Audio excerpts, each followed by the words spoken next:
Ang dalat ng merienda ko! Ang dami pa!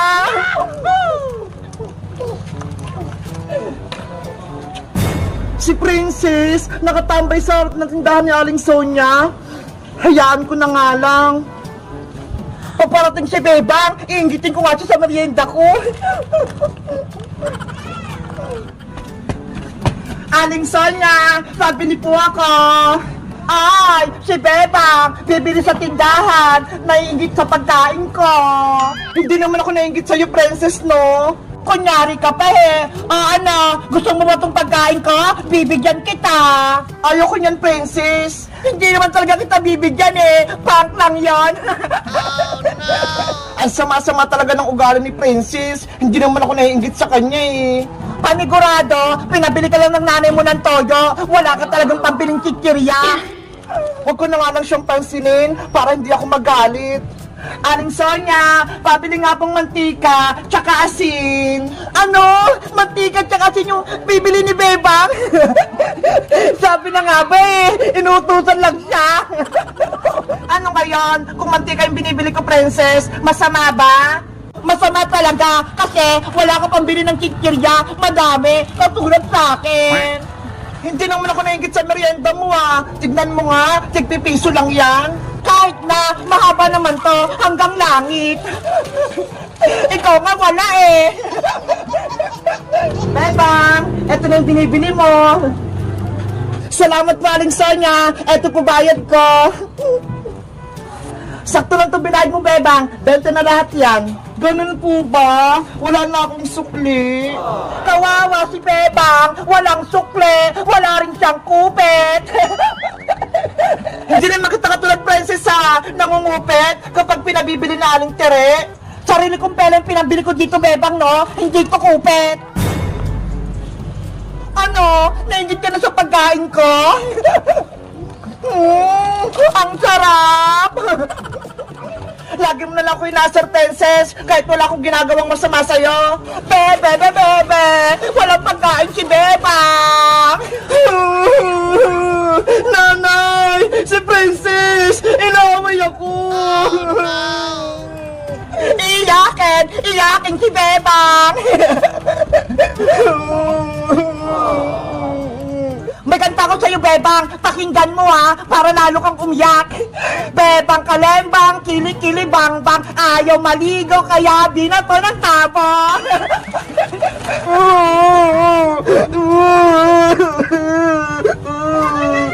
Princess! Yari! Si Nanay! Nasaan yung pinabili ko sa yung toyo? Kanina pa ako nag-aantay ah. Eh kasi po, Nay, pinabili ko na ng chichirya. Ano? Pinambili mo ng pagkain? Diba? Ang sabi ko sa'yo, toyo yung bibilin mo? Nagutom na po kasi ako na eh. Kaya ito yung binili ko. Linti ka talagang, Princess ka. Mayayari ka sa akin. Nay! Ayoko po yan! Bumalik ka rito, Princess! Pakakainin kita ng tsinelas!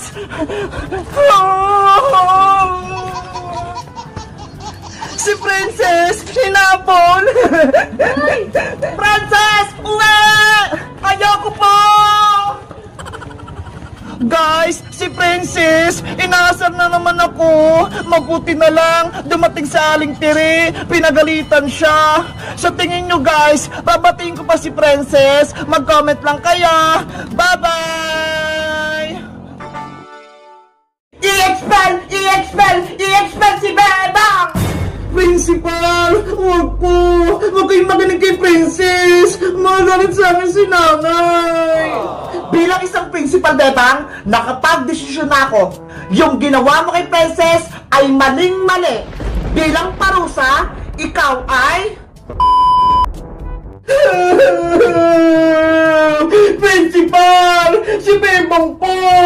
Pagkaroon niyo na po dito siya sa school! Masuway po siya! Pero Principal, si Princess po yung nauna eh! Inaway na po ako! Bakit pa kayo sinisisi mo, Bebang? Ikaw naman talaga may kasalanan ah! Huwag niyo po tanggalin sa school, Principal! Si Princess na lang po tanggalin niyo! Lagi po siya nangaway sa school!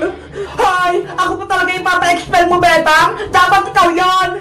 Tumahimik kayong dalawa! Nasa harap kayo ng principal? Ang ingay-ingay yung dalawa?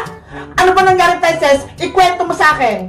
Kasi po, si Bebang nagbigay ng crayon sa may classroom, pero yung binigay niya sa akin, may kalamansi, ang asim, nakain ko po. Deserve mo naman yung Princess eh. May kasalanan ka sa akin nakalang araw. Tinapon mo yung binibenta ko itlog-itlog, kaya nagiganti lang ako. Nang nakalapay, Bebang, wala na yung bilang. Pero Bebang, totoo ba yung sinabi ni Princess? Pinakain mo siya ng graham ball na may kalamansi? Kasi po, principal, huwag ka na magpalusot! Sabihin mo na yung totoo! Balak mo talaga ako pakainin ng kalamansi para mapahiya ako! Nagpapaliwanag pa ako, Princess! Pagsalitain mo naman ako! Totoo naman Ito yung binigay mo sa akin, Graham ball na may kalamansi! Bebang, nagsabi ba ng totoo si Princess? Ginawa mo ba yung binibintang niya sa'yo? Opo, inaamin ko po. Binigyan ko po siya ng graham ball na may kalamansi. Kita niyo po, umamin na si Bebang. Kaya tanggalin niyo na po siya dito principal sa school. Ayoko po siyang makita. Principal, huwag po. Huwag kayong makinig kay Princess. Magalit sa akin si nanay. Bilang isang principal, Bebang, nakapag-desisyon na ako. Yung ginawa mo kay Princess ay maling-mali. Bilang parusa, ikaw ay i-expel si Bebang! Nagmamakawa po ko sa inyo. Huwag niyo po akong paalisin. Gusto ko pong mag-aaral dito.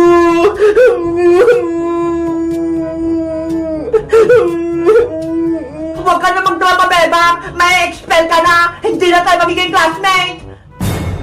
Ako na lang po kakain sa ginawa kong graham ball ng may kalamansi. Huwag na lang po akong paalisin. Princess, akin na yan. Ito, kainin mo lahat.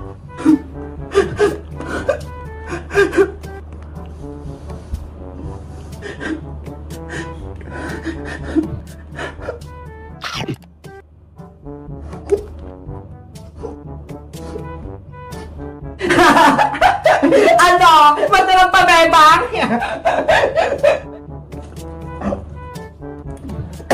Oh no! Ang asim! May kalamansi nga! Bebang, stop! Huwag mo nang ituloy kainin yan! Nakita ko naman sa'yo, nagsisisi ka na sa ginawa mo kay Princess. Bibigyan na lang kita ng malit na punishment. Talaga po, Principal? Bilang parusa, maglilinis ka sa school natin ng 1 linggo. Ano, payag ka ba? Opo, Principal! Hindi ako papayag, Principal! Dapat tanggalin si Bebang dito sa school! Hindi siya nararapat dito! Pero Princess, ako magdidesisyon, hindi ikaw! Hindi pa ba sapat sa'yo? Mabibigyan natin ng punishment si Bebang? Ano ba yan? Hindi na-expel si Bebang! Bebang, simula bukas, maglilinis ka na ha! Magwawalis ka sa labas ng school natin. Naintindihan? Opo! Maglilinis po ako! Asya, Princess, Bebang, bumalik na kayo sa classroom nyo. Nasolve na yung problema nyo. Opo, Principal! Guys, masaya ba kayo? Hindi ako pinatanggal sa school. Mag-comment lang kayo kung gusto nyo ng part 3. Bye-bye! Nay, papasok na po ako sa school.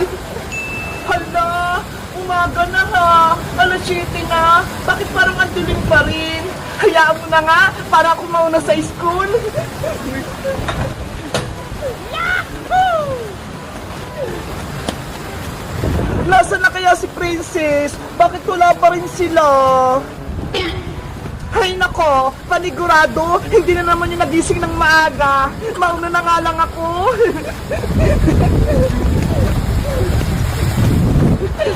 Dadala ako sa shortcut para mabilis ako makapunta sa school namin.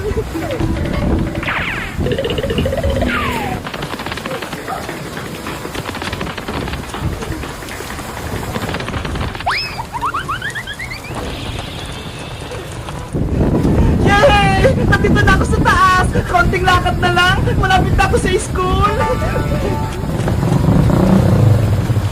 Guys, alam nyo ba, may kwento ako sa inyo. Si Princess, di ba pinagsulat ni teacher sa Noisy? Tapos, hindi niya sinulat yung pangalan niya. Kaya ayun, sinumpong namin siya kay teacher.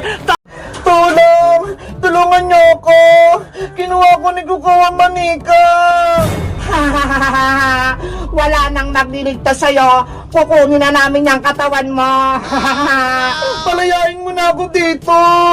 Princess! Tulong! Iska, sa tingin mo, hindi na kaya tayo mahanap ni Pulang Sundalo? Hindi na siguro, Princess, kasi nakatago tayo. Tara na, balikan na natin si Bebang. Sige! Wala si player 10 at player 15 doon. Saan kaya sila nagtatago? Wait lang, Princess! Andiyan pa pala si Pulang Sundalo! Kukawa Manika, hindi ko mahanap sina player 10 at player 15.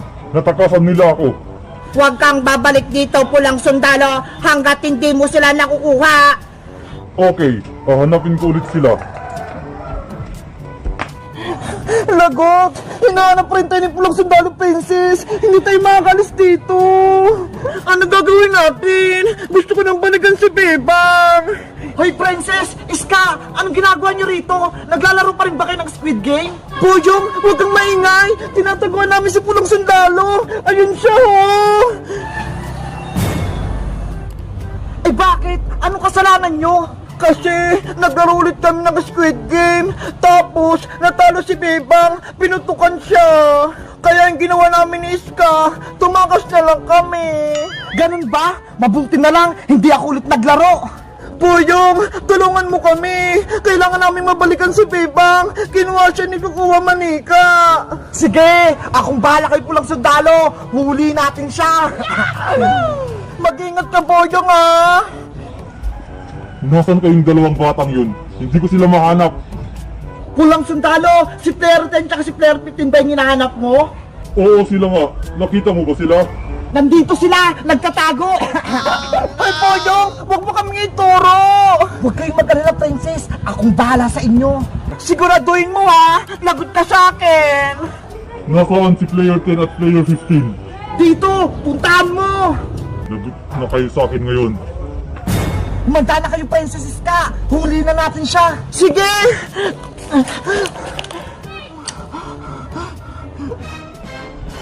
Huli na kayo! Itong para sa'yo!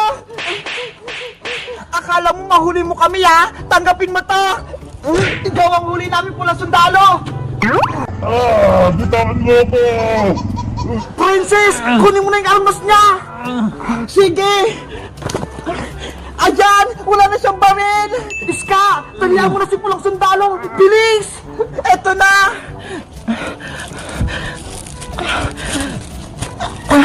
Ayan ang Boyong! Natalihan ko na si Pulang Sundalo! Ano? Wala kang palag sa amin, oh! Yay! Nahuli natin si Red Charger! Good job tayong lahat! Ngayon, Pulang Sundalo, sabihin mo sa amin kung nasan si Bebang! Kahit nakatali ako, hindi ko sasabihin kung nasan si Bebang! Matigas ka, ha? Aray ko! Ano? Sasabihin mo ba? O hindi? Makakatim ka pa nito? Oo, sasabihin ko na kung nasan si Bebang! Ganyan nga, sumunod ka sa akin! Nanghina na yung katawan ko. Kailangan ko ng magamot. Guys, sa tingin nyo, babalikan pa ba ako ni Iska pati ni Princess? May tutulong pa kaya sa akin? Mag-comment lang kayo para sa part 9. Bye-bye!